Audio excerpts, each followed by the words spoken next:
friends and the organizers of World Sindhi Congress, the Bloch, human rights activist leaders, comrades.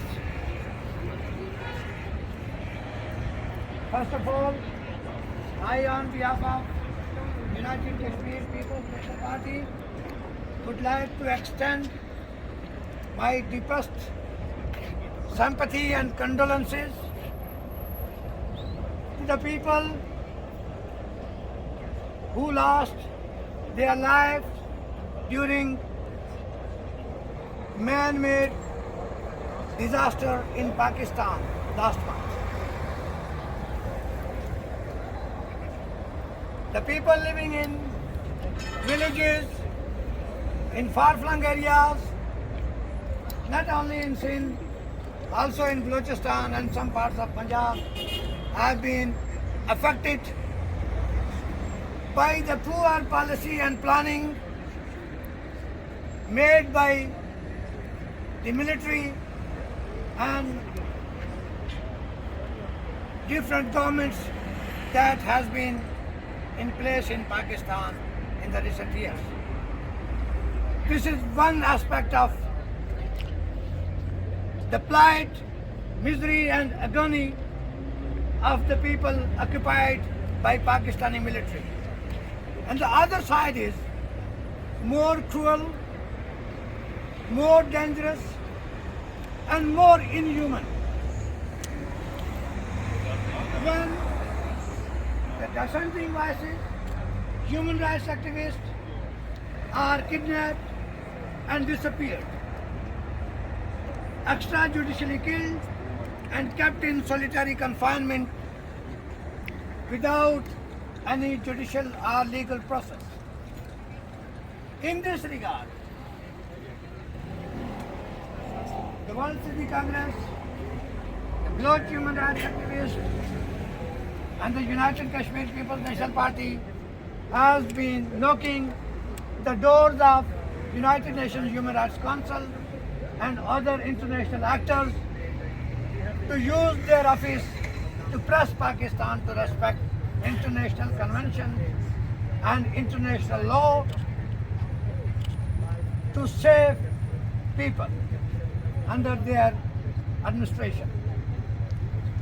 The third most unfortunate aspect of current situation in various areas in Great Sindh, in Great Balochistan, in Great Pashtunistan and also in Pakistani occupied territories is that people have been denied to have their language, to have their culture intact, to have their traditions intact.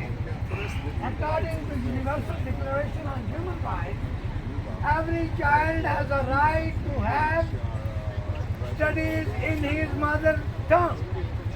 But it is not the case for the child born in Sindh or in Balochistan or in Pakistani occupied territories.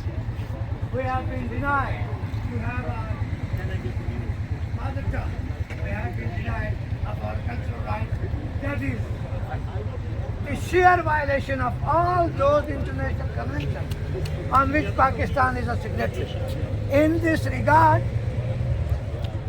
all the political actors, the human rights defenders, should jointly sign a petition to the Secretary General of the United Nations and members of the UN Security Council to ask Pakistan if the Westphalian model was to give nations freedom and ownership of their rights.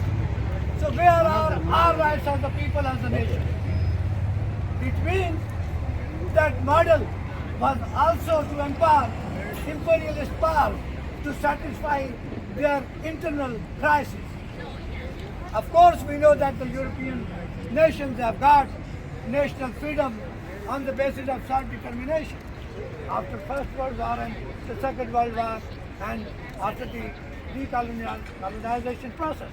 But still, many nations in the world, in Africa, in Asia, like Sindhi, Baloch, Pashtuns and the people of Jammu Kashmir are waiting for their long-lasting aspiration to have their freedom and to have their country back, which is colonized and occupied by a monster, namely Pakistan. So once again, thank you very much for holding this marvelous protest to tell these offices to take a heed, to take a notice, but we people demand and what our people demand from back home.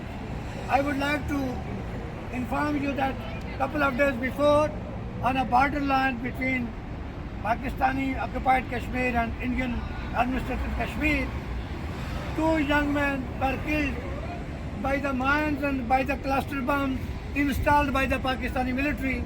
And when the local villagers found their dead bodies, they publicized a fake news that those young men were killed by a wild leopard.